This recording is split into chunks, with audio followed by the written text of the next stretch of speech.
Good day everyone. So this is all about showing Kuki's potential, and to do that we're going to do something different, a minimum damage run. So we'll only use 3 characters. Kokomi will not be allowed to attack during her elemental burst, and I want to try and see if we can't do it in such a way such that the combined time for both halves will give us like 9 stars on the Spiral Abyss floor 12. Now the whole point of doing this video and this run is to sort of showcase to you exactly how much you can actually squeeze out of Kuki, and you'll see it straight away here with how we run the little taser. It is absolutely awesome how we can just reduce all of their health. So certainly a team like this performs really well in a multi or an AoE type of environment.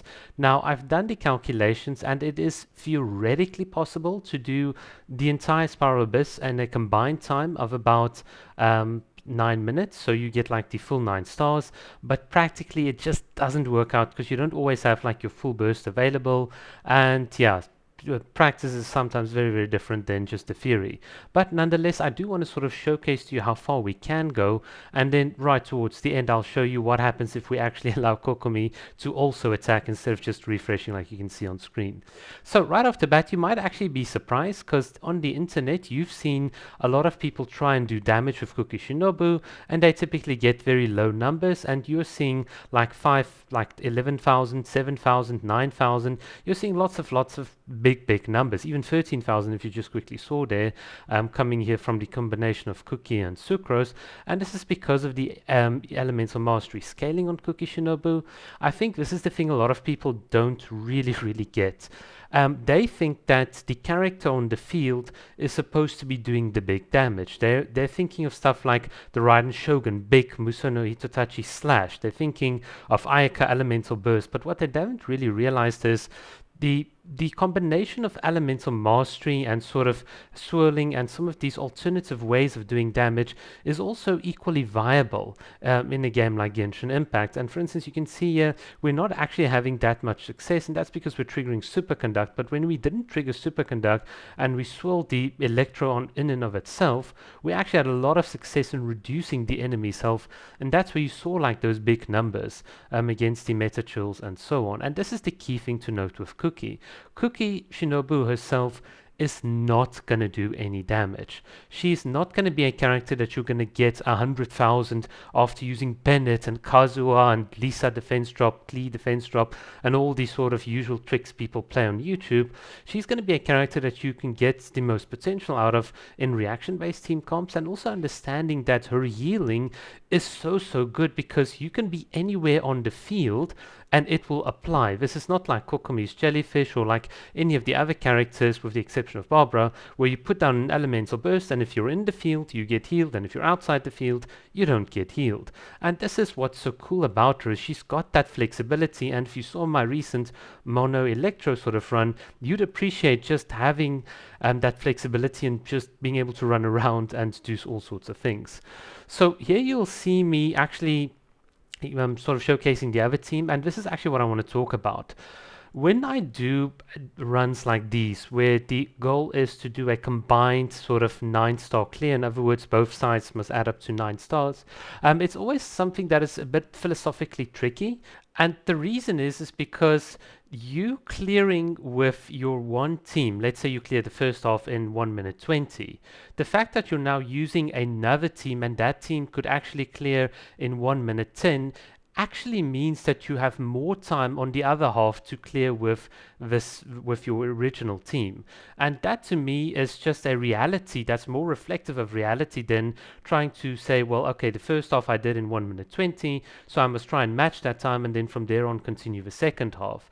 So you guys get why it's kind of iffy, and I just sort of mentioned this point because, as you can see in the background, I'm just fooling around. I mean, I'm just using all my C6 units because I don't want to waste my own time, but you can see what is a good time for me to sort of wait here.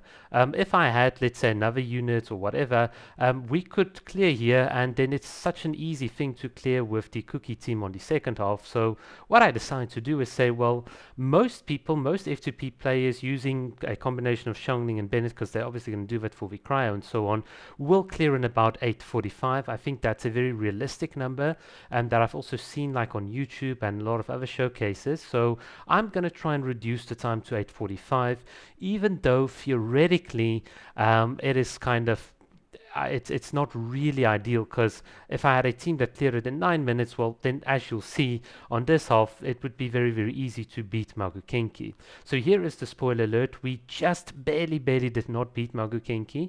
And anyone that's sort of played the game for a very, very long time can tell you, well, it's because you haven't applied sort of all of the elements. You haven't applied enough of the elemental gauges in order to trigger the reactions to sort of beat it in the 1 minute 40. In other words, Magukenki himself moves around quite a bit, and Kuki Shinobu actually counters this because, well, she can apply Electro wherever, like we mentioned. She can heal you wherever, and obviously wherever she applies Electro, you can just swirl at a distance with Sucrose, but unfortunately you cannot put your jellyfish wherever and just move it around. So as one of the de facto Kokomi mains on the internet, it pains me to say that the reason we couldn't do this is actually because, well, let's just be honest, me playing very badly, but Kokomi's jellyfish not being as responsive and so on. By the way, this is the interesting thing about theoretical calculations and stuff. You almost always assume the enemy just stands still and you apply abilities, and I know a lot of people try to make adjustments for like saying, well, assume but at random you don't hit and so on, but it just, yeah, it's not the same as that tactical, that practical feel that you get in the games and so on. But nonetheless, yeah, even though we didn't do this and I couldn't sadly showcase this to you guys, and honestly, I'm too tired to just try until it works out, because I actually want to do it consistently, it is possible to do so. In fact, just slap official onto this team as well, and boom, there you have it, and it is all done. Oh, and by the way, I did not show the ruin guards on the first floor because that is, I can promise you, just pretty boring, pretty easy. We do get a very comfortable combined 3 minute time and so on. For this sort of chamber 12, floor 12, first off, you want to try and group up the enemies, because this is a problem with Fischl and some other units, Klee and Kujosora, is the fact that you can knock enemies away, and the entire power, as you can see here, that Kuki provides us in terms of applying the electrocharge and triggering reactions is that AoE area. So pretty easy to beat these enemies, and as you can see, if you have downtime in terms of triggering reactions, you do waste a bit of time.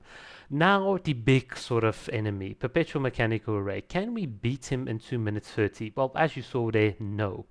So I'm going to try and break one of my rules, and that is I will allow Kokomi to attack, but just a bit. So there'll be 2 instances where we use Kokomi to do a bit more damage, so she's just not going to be passive. So I'm very sorry. I'm very sorry to disappoint everyone. Yes, all the Fury crafters, all the people on the internet were right. You can't get Kuki is not that amazing, but we have to now go to with Kokomi and so on. But at least hopefully you guys have seen that in the Spiral Abyss, Kuki's contribution is not really negligible. It's there. It is really good. And if you went along and you used, let's say, an extra official in this team, or you just put in Shingshu right here, then you've got a perfectly workable F2P team that can comfortably clear the entire Spiral Abyss in 9 stars and so on. And it's all about just understanding how you should manage your resources. And this is the key thing about taser teams, and you'll obviously see me as well mismanaging some of my resources because I obviously didn't play perfectly as well, but being able to manage your resources properly and so on. Oh yeah, this is the other time I attack with Kokomi.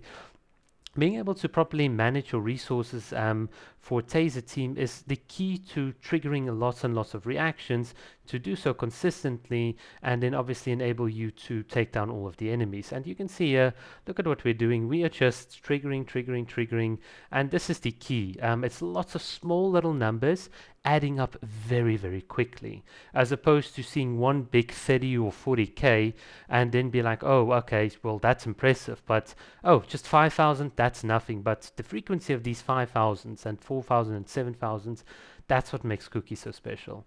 And yeah, this has been my video, guys. This is why I want to sort of show you why everyone is wrong about Kuki, why they don't really understand how to use the character properly and what her hidden contribution is. It's not the damage she does on her burst. It's not the E over Q that I press that my Bennett and my Kazuha buffs up and therefore I can do a nuke or whatever.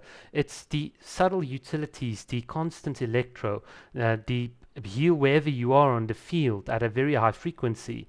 That's what makes Kuki so special, and I think when Dendro and So comes out, she's also obviously going to hit a bit harder and so on. So let's look forward to that. And here you can see me just sort of playing around. But yeah, that has been the video of a minimum damage run, and hopefully you guys sort of understand Kuki a bit better. Cheers.